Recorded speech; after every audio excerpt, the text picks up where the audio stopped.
Migraine हा एक प्रकारचा तीव्र डोकेदुखीचा आजार आहे.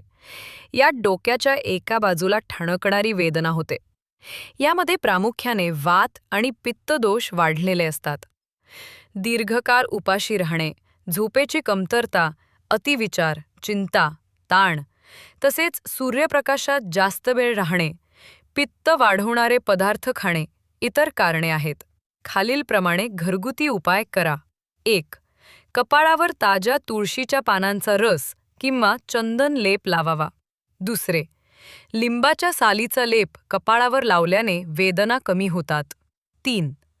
डोळे, कपाळ, कान यांच्या आजूबाजूला सौम्य मालिश करावी. आहार असा घ्या. थंड पित्तशामक आहार घ्या, जसे की मोसंबी, द्राक्षे, नारळ पाणी, खडीसाखर पाणी. भरपूर पाणी प्या.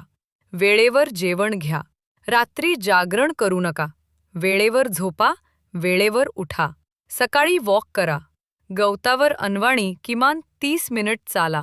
योग, प्राणायाम, मेडिटेशन याला महत्त्व द्या आणि निरोगी राहा.